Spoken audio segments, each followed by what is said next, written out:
Yo, Denali. Did you get the notification?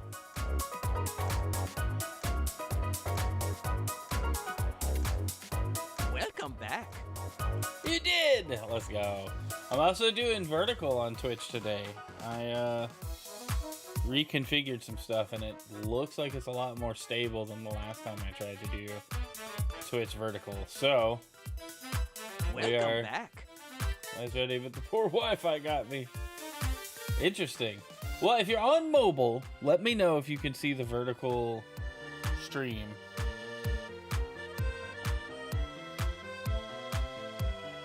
Skill issue.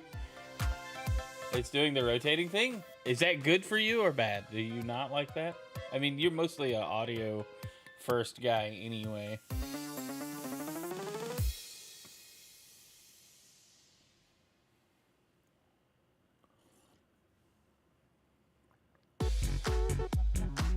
But anyway, welcome to the stream, everybody. Happy Monday. I'm like struggling this morning, y'all.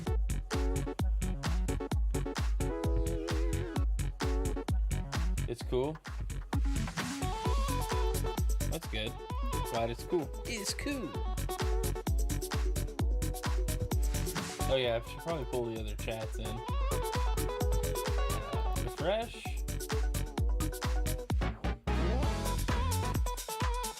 Alright, that one's working. Ooh.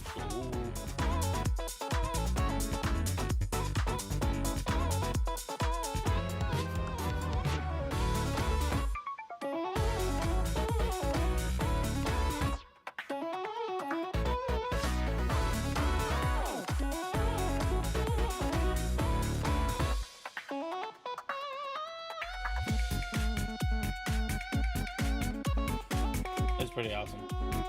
I'm glad it's working. I'm glad it's stable because I am pushing.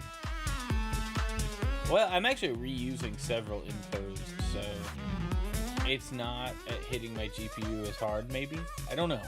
I don't know how that works.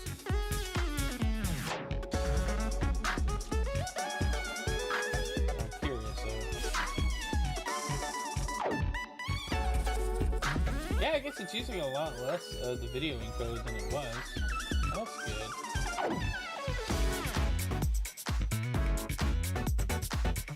Alright. Well, we got game news to talk about today. So, let's shift her over to just chatting. Welcome in, everybody. Happy Monday. I hope you're having a good day. It was an interesting weekend. You know, kind of quiet on the news front, but there are things to talk about. We may have the Steam machine price, and if you're surprised by it, you might be disappointed by it. But if you're not surprised by it, you kind of knew what was happening, saw this coming, you won't be that surprised. Basically a long-winded way to say, yikes, you know? But I'm excited to dive into these news articles. We got quite a bit to talk about. I'm also going to hit the old record button, so we're going to switch into news mode pretty quickly here. But how's everybody's weekend? I hope you all had a good one. Ours was good and chill, and I like it. I like when we have a chill weekend. I wish I had been more on top of some things like yesterday, but it's all good. It's all good. All right. Oh, we gotta switch to glad to get some gaming in again. Dude, me too. Me too. Playing Metroid has, like, been so refreshing. I really love this remix of Sticker Brush Symphony, but we have to have synthwave for game news. It's the only thing that's, like, like, it's not gonna distract me, but it still adds a vibe to the whole news segment. Okay, I'm gonna turn it down so it's like barely present in the mix. I need it to actually duck really well when I'm talking, so we have to like turn it almost all the way down. It's just to fill the dead air. Hopefully I don't have a lot of dead air today. When I'm editing like a short or like for TikTok, it's like, man, I say a lot. And then I have to cut out a bunch of stuff. I'll be like, so there's a thing. And then if you guys notice a jump cut, it's probably because I froze to think about what to say, or I was like, anyway.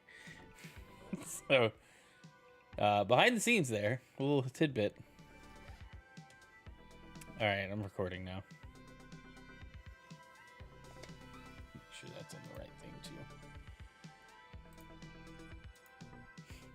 All right, well, happy Monday, gamers. Welcome back to the Game News Show. We got quite possibly a price on the Steam machines coming out later this year, and a lot of us are not surprised, but I think a lot of people are going to face some sticker shock when they finally see this news or the official price gets confirmed to be in this ballpark.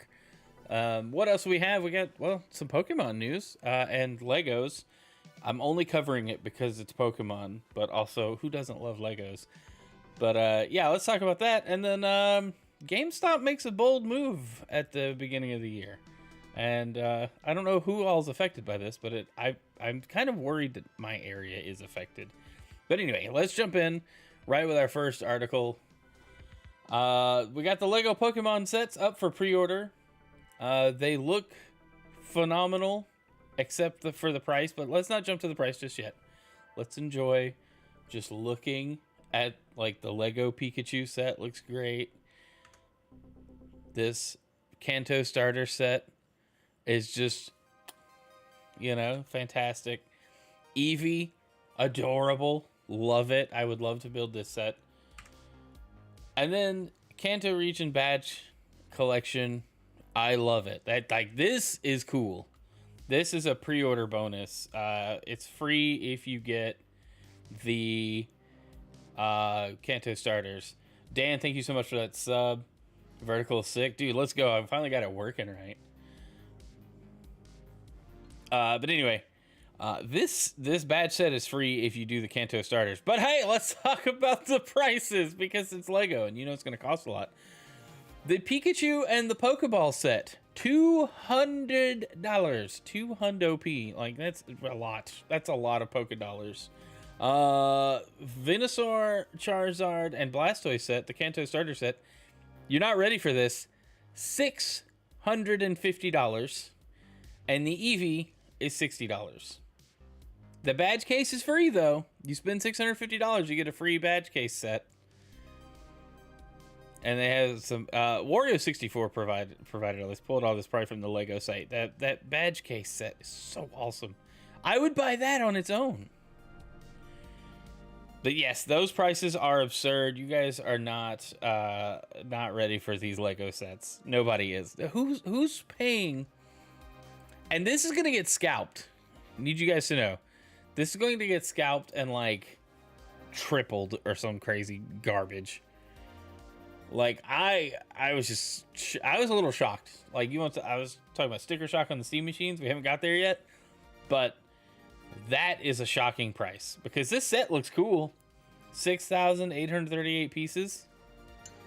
Like, that's cool. I would love to build it, but gosh, that's expensive. Anyway, you picking those up? Sound off in the chat. Y'all let me know. Let's move on to our next item here. Pal World, everybody's favorite Pokemon knockoff, facing more Pokemon ripoff allegations of the new game. New Pal World, official Pal World card game has been announced, scheduled to release on July 30th, 2026. The game that was dubbed Pokemon with Guns and then sued by Pokemon and Nintendo still seems to be following the same path, with a new Pal World TCG announced. It is being developed by Bushiroad, known for card games such as Cardfight, Vanguard, Wibe, Schwarz, and many more. I don't know what that last one is. I know what Cardfight is. Cardfight Vanguard. That was cool. Anyway, a blog post reveals that Bushiroad has announced a brand new trading card game based on Pocket Pair's highly popular title, Pal World. The card game will be released on July 20th, 2026, allowing players to take part in two-player competitive battles using different strategies and tactics to deploy their favorite pals. Players will be able to gather resources and build bases as they leverage their pals' unique traits to secure victory. Pal World has faced Pokemon ripoff allegations since its announcement, with Nintendo and Pokemon Company suing the developers for patent infringement, announcing a new TCG based around Pal World, knowing full well the Pokemon is a dominating name in that space. Apologies for my reading ability. is not going to help it beat those allegations. However, TCG is not a realm meant solely for creature-based games. In recent years, we've seen games like Cyberpunk 2077 enter this realm. So that's kind of cool. It's funny. I wonder how the game plays compared to Pokemon TCG. Maybe the turns are a lot shorter and people aren't as annoying, to say the least. I'm not saying everybody that plays Pokemon TCG is annoying. I'm saying the people I have played in Pokemon TCG make it less fun. And playing it online is the worst. It takes far too long. Now, TCG Pocket Online is kind of fun. I am. Dude, it's so hard to play Pokemon TCG. Like, people just build these obnoxious decks that it's like, all right, your turn lasted 20 minutes. I've got 30 seconds to take my turn. You know, like, I'm going to take my 30 seconds that I need to do something. And it's not going to be enough because you're going to draw 18,000 more cards and I'm going to lose. Anyway, that's enough ranting. Thought this was interesting. Sandfall Interactive talks about building Clair Obscure Expedition 33 without an experienced dev team. You gave up also feels very much like the whales always won. Yes. Not paying so much money. Indeed. I agree. I agree with all of that. Expedition 33 was a critically acclaimed smash in 2025. It was also the debut release from French video game development team Sandfall Interactive. Now that they've had time to reflect on the work that went into the successful RPG, senior members of the team are praising their staff for making such a beloved game. During a recent interview with Edge magazine, the game's lead designer, Michael Nora, explained that one of the benefits of working with a younger staff was the lack of expectations of what a studio should be and how a game should be made. The younger staff didn't have any expectations about how a studio should be run and how a game should be made, and they brought fresh ideas that were very valuable for the rest of the project. So it ended up being a good decision, but it was also kind of by force, because it's almost impossible to hire any senior people if you don't have the money, which wasn't there at the beginning, which makes sense. Game producer Francois Nouris also chimed in, saying that working with such a young team meant there were no bad habits brought to the project from other gaming companies, and the team had the benefit of learning alongside one another. Hey, Shadow, welcome in. Which is cool. Like, I think that's the best way to approach that. If you've got no bad habits coming in, you set the culture. You don't have to root out bad behavior, you know, or not necessarily bad, but just like bad habits picked up from working in a corporate culture. Thanks, Shadow. It was a good one. We were trying to create something new and even new skills from scratch. I'd say we basically did twice the work because we were doing things for the first time to that scale. But we had the opportunity to research and execute the best practices. I also worked a lot of collaborating and exchanging ideas with other teams in France and in Montpellier, where many other indie studios are based. I find this industry great. It's so collaborative among companies rather than competitive. We benefited a lot from sharing experiences. That's actually really cool. They reach out to other companies, other indie devs. Like, that's super cool. No wonder the game was a success. They just, like, approached it the best way. You know? That's super cool. I thought that was interesting. Having a young team, hopefully they can carry that energy into their next project and it's not them, like, overreaching or overdoing it. You know? They just naturally make another good game. Hopefully. You know, for their sake. Anyway. On to our next one. All right, Warner Brothers Games held layoffs late last year. We didn't talk about this, but, you know, new year, same problems, I guess. The layoffs in the video game world seemingly wait for no one. According to recent posts on social media, Warner Brothers Games held layoffs in December at its San Francisco location. The layoffs, which were first reported by a game developer, which is a site, point to a number of LinkedIn posts from now former employees at the company. Two such employees impacted by the cuts were the San Francisco studio's art director and director of design. Quote, "It's been a hell of a ride, but all good things must come to an end," former art director Roland Heron wrote. Just wrapped up my time at WB Games San Francisco last month. Unfortunately hit by, you guessed it, layoffs. Super appreciative and proud of everything we accomplished at the studio in the last 11 years. Tony Perkins, former director of design, said, quote, "Loved my time here with the San Francisco team, and the project we worked on is awesome and something I'm super proud of. Unfortunately, the stars didn't align, and a great game didn't find the success it needed." No word as to what specific game Perkins is referencing in his statement. Warner Brothers Games San Francisco has been around since 2013. As a studio, it primarily focused on free-to-play and mobile games over the years. So it's not a... it's kind of like a bummer, right? Because people did lose their jobs. But apparently, if they were working on mostly mobile games, those games make money kind of cheaply. And there's a lot of churn in player counts and new players, and so it's hard. I think it's hard to make it in the mobile space unless you like just make the cheesiest, kind of sloppiest game that just hits people's dopamine. You can have a very well built, structured game, and it doesn't do well on mobile because it doesn't keep people's attention. Because when they're playing on mobile, they want to do specific things, you know. So I don't know if that's the case here. I just think a studio dedicated to mobile titles doesn't have to be as strong as a studio dedicated to like console level experiences. And maybe I'm wrong. But it's just kind of my view of mobile gaming. Is almost a second rate kind of game. But not to say that there are bad games. There's lots of games I like on mobile. They're just not as structured and fully fleshed out as a console game. That's all I'm saying. Anyway, let's move on. Let's talk about the Steam Machine. This is on Tom's Hardware. Steam Machine pricing soars past PS5 Pro and Xbox Series X in new retailer listing. 1TB SKU shatters $1,000 barrier. This is kind of what I started to expect. I was hoping for, around 700 realistically. But let's read on. Valve's console-like PC could set a new benchmark for premium gaming hardware. Valve has already unveiled the Steam Machine, but kept two crucial details under wraps: pricing and availability. While the launch date remains a mystery, Czech retailer Smarty broke the silence by listing the Steam Machine at $950 for the 512 gig model and $1,070 for the 1TB version before taxes. Although Smarty appears to be a reputable retailer, it's wise to treat these prices with caution until Valve makes an official announcement.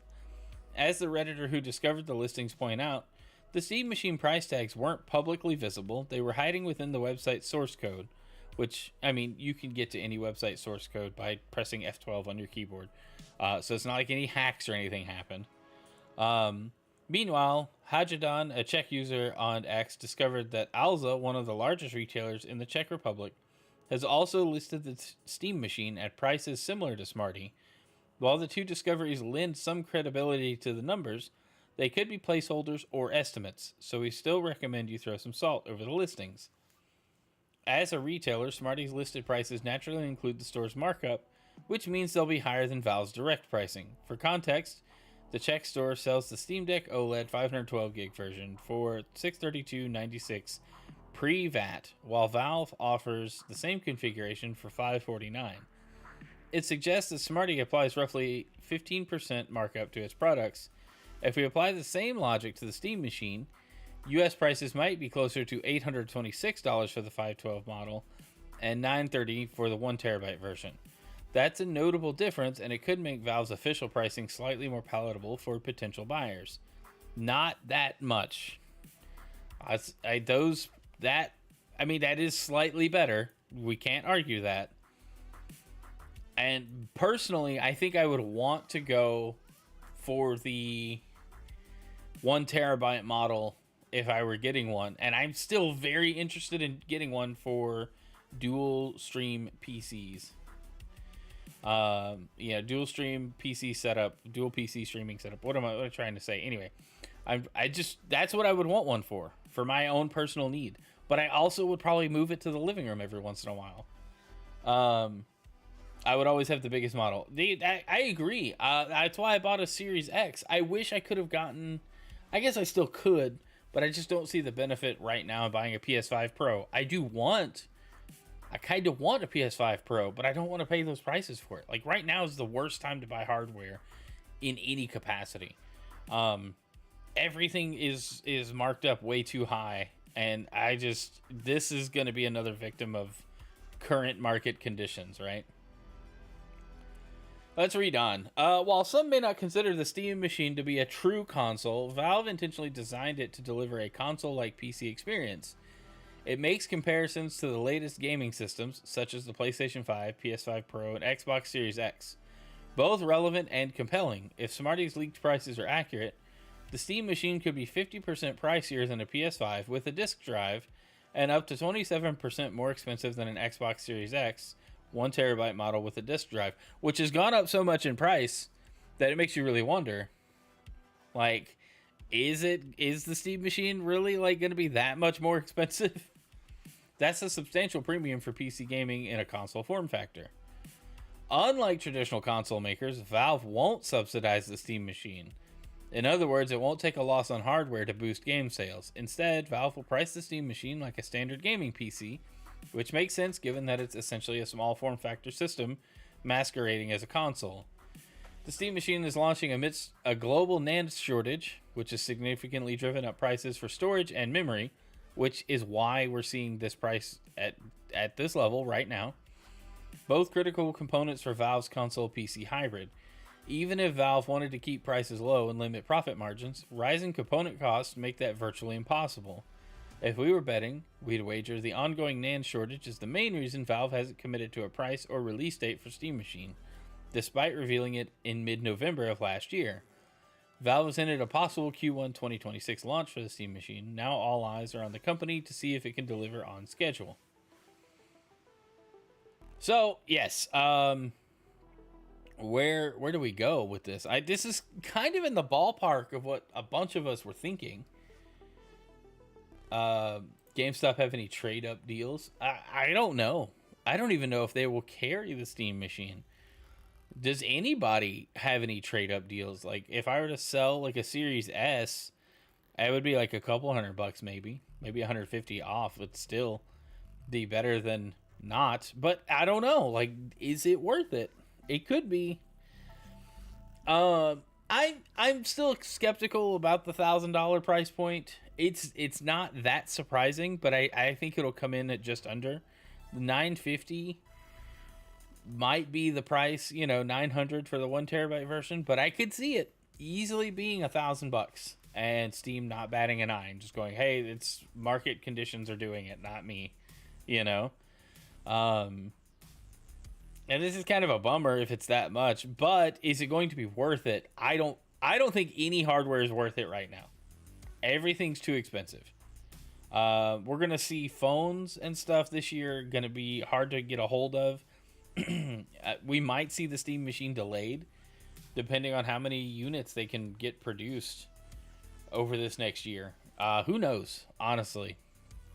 But it is a bit of a sticker shock if you have not kept up with this and you only knew that it existed. Are you going to be excited? Are you as excited now that you know a potential price? Because it's still not official. But are you more excited or less excited? I guess it's hard to be excited for spending $1,000 on a small form factor PC like this. But are you still interested? That's going to be the big thing. I'm still interested. I still want to pick it up. I could set aside some pennies and stop buying energy drinks and, save up for a Steam machine. But is that going to be enough? Like, is that still going to be worth what the Steam machine is at its raw, performance level? Overall, I'd say the investment would be worth it. I tend to agree, Dan. I don't think it wouldn't be worth it. I just think all of the hardware right now is expensive, no matter what you're trying to build or acquire. Based on your Steam Deck purchase and the longevity of that's no-brainer. That's kind of what I'm thinking. You still got new games running on the Steam Deck years after the Steam Deck hardware has been on the market, which is kind of what we saw with the Switch 1. I think the only reason we finally got the Switch 2 last year was because the hardware was truly at its limit. Like there was nothing more that could be done on the Switch 1 to improve performance while still doing new and interesting things visually and more graphically demanding.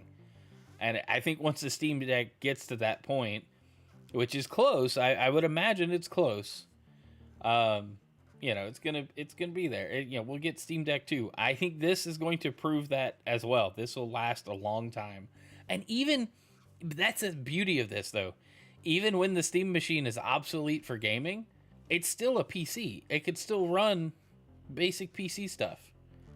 You could just run it as a headless server on your network if you wanted to. That would be an interesting use for it. I think that's cool. I don't know. I'm still picking one up. I'll commit to it. I'll still pick one up. Probably not at launch, but I'm definitely going to get my hands on a Steam machine at some point. It fits into my setup too nicely to ignore, and enables me to play a lot more games on stream without sacrificing the current stream setup or game performance as much. So I think that's going to be the middle ground for me. Is how much can I build up my current setup? Dude, being interested in it's good. I think you would benefit from it because you can get a lot of games for cheap and it'll work in your living room, and you'll have like this whole new world of gaming open up to you. Being a longtime console gamer, PC gaming does have a lot of advantages to it. And I like the hybrid that Valve's going with here. So I think even at $1,000, yes, it's expensive. If you have it and you're not putting yourself in a bind to get it, you should get it. If you have a need or find value in it, I think it'd be worth it. I just don't know, without knowing the availability and all this other stuff, because if it's limited, it's gonna suck. It's gonna get scalped and nobody's gonna be able to buy it. Can we upgrade the hardware later? It doesn't look like we can. It doesn't look like much is upgradable on this thing. I don't even know if you can add more storage internally. I think that's why they did the SD card slot on the front. It's all going to be USB expandable storage. Which, I mean, it is what it is, I guess. It is kind of locked down, but that's the nature of console-like experiences. All right, let's move on. We got a few more stories to cover. All right. If you guys forgot, Animal Crossing New Horizons gets a Switch 2 update next week. Version 3.0 should launch. It's getting a free 3.0 update alongside the paid Switch 2 edition of the game next week.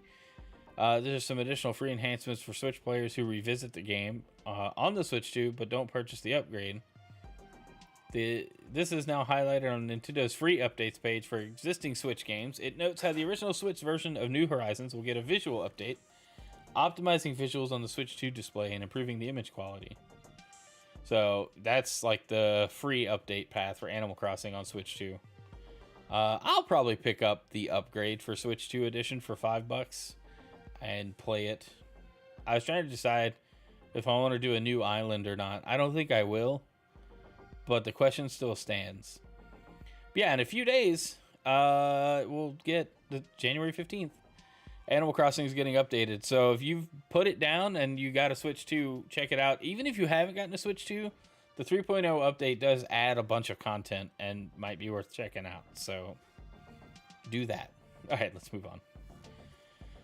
Speaking of Animal Crossing, Tetris 99 has the first Maximus Cup of 2026 with an Animal Crossing theme that you can unlock. Welcome back. That's kind of cool. I like Tetris 99, and the Maximus Cups are super fun when I remember to do them. It's pretty easy to level up and unlock the theme. It's fun. Takes it could take anywhere from 30 minutes to an hour depending on how well you place. But I like these. I like that this game is still like getting support and still has players playing it, or some really good bots. I don't know. Anyway. All right. So this old Xbox game just passed $300 million in revenue on PS5. Forza Horizon 5, which it continues to be a huge hit on PlayStation. Research from Alinea Analytics claims that the game just recently passed 5 million copies sold on PS5, works out to more than $300 million in revenue on PS5 alone for the 2021 game. Alanea's Rhys Elliott said, the data proves why Microsoft is keen to release more of its own games on a rival platform like Sony's PS5. Xbox's move to third party is no mystery, especially given Microsoft's lofty profitability mandates. But as Microsoft does not keep 100% of the revenue, as Sony gets a cut for its platform fee, the industry standard revenue share is 70-30. Forza Horizon 5 has been putting up strong sales numbers on PlayStation for a while already, so to hear it's crossed 5 million sales on PS5 is not a big surprise. The next entry in the series, Forza Horizon 6, will be released on Xbox and PC first before coming to PS5 later on. I could see them accelerating this timeline, shortening that gap to almost nothing with the success of Forza Horizon 5. However, you don't want to annoy people that just bought 5 and tell them 6 is coming out. You know, Forza Horizon 6, which is set in Japan, will be among the titles shown at the Xbox Developer Direct on January 22nd. The showcase will include more updates on the new Fable game. Both Forza Horizon 6 and New Fable are in development at Playground Games. I just thought it was interesting that, you know, Forza Horizon just printing free money for Microsoft, basically. Hey, Supersonic. Yeah, we're winding down. We're at the end of the news show. But welcome in nonetheless. You can catch the VOD over on YouTube. If you wait, I'll have it uploaded at about 10:30 Central Time. It'll be just the news portions and this conversation, so it's kind of meta. But anyway, so yeah, this is why Microsoft is releasing games on PlayStation. Like, because they can't ignore that it made $300 million in revenue on PS5, and I don't know if that's the $300 million they made, or it sold enough to I guess it's the copy sold 5 million, so $300 million in revenue, and they get to keep 70% of that, while Sony takes 30% of that. You know, that's not a what did I do? I opened a link. That's not an insignificant like chunk of change for either company, right? So they're going to keep doing the PS5 releases, and Microsoft is going to be simultaneously a first and third party publisher. First party on their own hardware, and third party by being everywhere else too. And there's nothing wrong with that. It's weird. It makes buying their hardware kind of a moot point for a lot of people, but Microsoft don't care. Microsoft just needs your money. And whatever way they can get your money, they'll take it. So yeah, I thought it was cool. I mean, good for the devs. Like, Playground definitely like makes good games, and it's good that they're getting more exposure because of it. You know, let's look at it at that perspective. Not Microsoft making a boatload of money. Playground kind of hopefully ensures their longevity by making good Forza Horizon games, and maybe Fable is going to be good too. All right, moving on. I meant to pull up the full article, but Anthem shuts down today.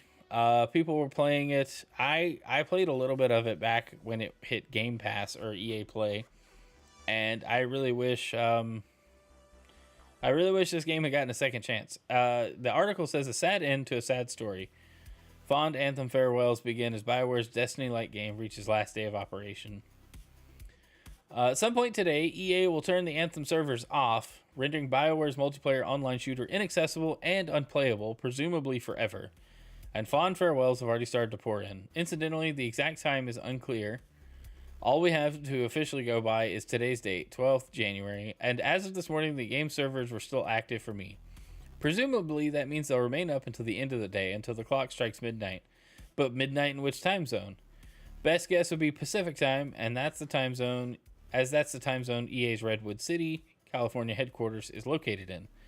12 a.m. midnight Pacific time is 8 a.m. tomorrow morning GMT. I've also seen suggestions the Anthem servers could come down in line with the game's maintenance window, which was apparently at 8 a.m. Eastern time, or thereabouts, which is 1 p.m. GMT.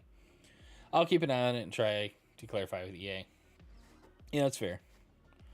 I think the game had some wild premise.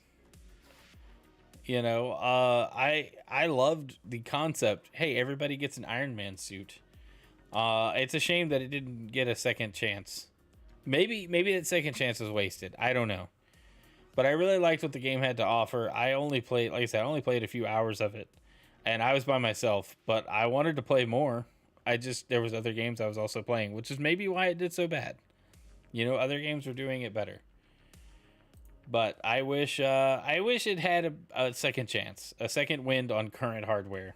I think that would be awesome if we could have gotten the Anthem 2.0 update. So, farewell. Things been cleared up with Ubisoft? Or are they still trying to repair what? I haven't seen an update on the Ubisoft hack. I think they're trying to keep it hush hush. All right. Speaking of Ubisoft, though, a poster for the Division Definitive Edition has been seen apparently at a Ubisoft event in Japan. So that's kind of cool. Don't know if this means a new game's coming out, but or a definitive edition, a re-release of the Division. But I'd play it. It was cool. It was a fun looter shooter to play with friends. So that's kind of neat. I would play it. All right, our last story. GameStop reportedly shuts hundreds of U.S. stores as CEO strives for $35 billion pay packet. Let's see. U.S. retailer GameStop has reportedly shut hundreds of stores, while CEO Ryan Cohen gets set for a $35 billion pay package if he successfully gets GameStop market cap to $100 billion, 10 times its current value. Polygon reports hundreds of workers have been let go in a series of abrupt store closures. Some employees are claiming that the closures came as a shock and with very little notice, affecting even well-performing staff in stores. According to the GameStop closing list, more than 400 stores have confirmed they have closed or plan to close in January 26. We're going to open that. I want to look at that later. It's the highest for any month on record and equates to 20 to 25% of all GameStop stores across the United States. I had heard my local GameStop was closing and wanted to stop by for the last time because that store was my childhood. Once I arrived, it had already been closed, wrote one unhappy customer. I want to say thank you to the manager there. He had been there since I was a kid, and I always recognized him when I went in the store. Thank you for the memories. It may have just been your job, but that store gave me some good memories. That's just crazy. Like, they're shutting down stores at the beginning of the year. But really, should this surprise anyone, game sales, hardware sales across the board were lower than they have been in recent years. I would imagine software sales, games, were a bit lower too. When we looked at the top 5 games between 2024 and 2025, they were the exact same games that were pretty much online, digital-only releases. So this is just a sign of the times that we're in, and GameStop knows that their days are actually numbered as we move more and more towards a digital-only future across all games. We're going to get to a point where physical sales are just not an option, and that's a bummer. As a long-time gamer, it is a bummer. But again, sign of the times. It's what's happening. It's the direction the industry is moving. GameStop's going to stick around as long as they can. They've tried shifting to merch and Pokemon cards. I don't think that's worked as well for them. Going the retro route would be a good idea, and leaning more into the secondhand stuff in a less scummy way might be their best bet. But I don't really know. But with that, that's it for our game news topics today. What do you guys think about any of this?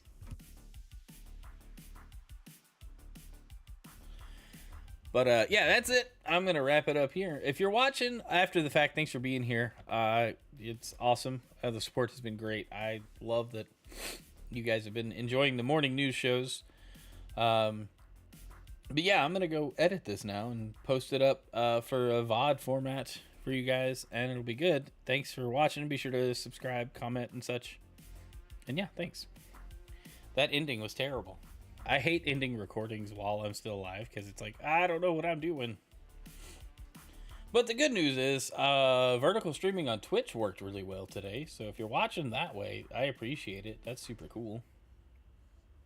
I don't know what the chat and stuff looks like. I hope it's good. I'm not sure. Just the fact that I got it working well Having good internet helps because right now it shows that we're streaming at like 13K, like 13 megs. I don't know what the quality settings are. 1080p 60 or 360p 30. So, yeah, interesting. But anyway, all right, guys. Well, we'll find somebody to raid and call it a morning. I gotta go get started on work, and I gotta go get this news show edited down real quick. So, who do we send it to?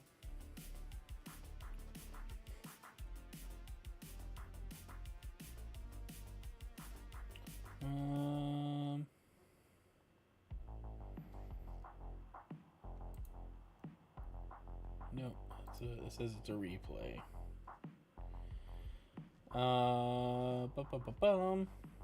I don't even know. Good Clean Gamer. What's he playing? Winter Burrow?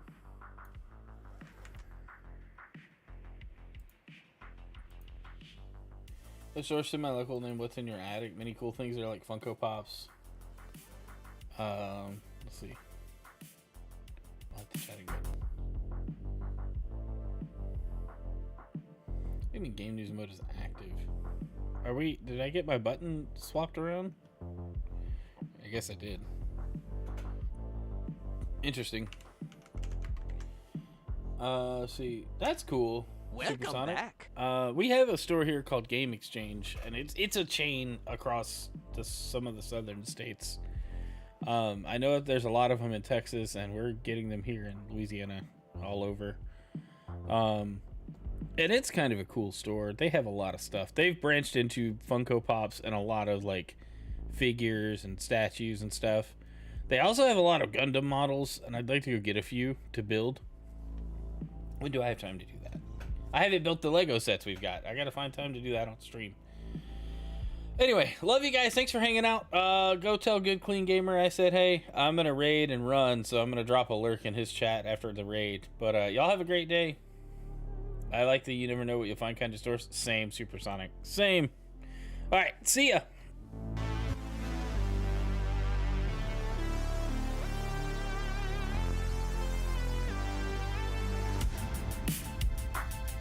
For food upgrade. I don't really need it for anything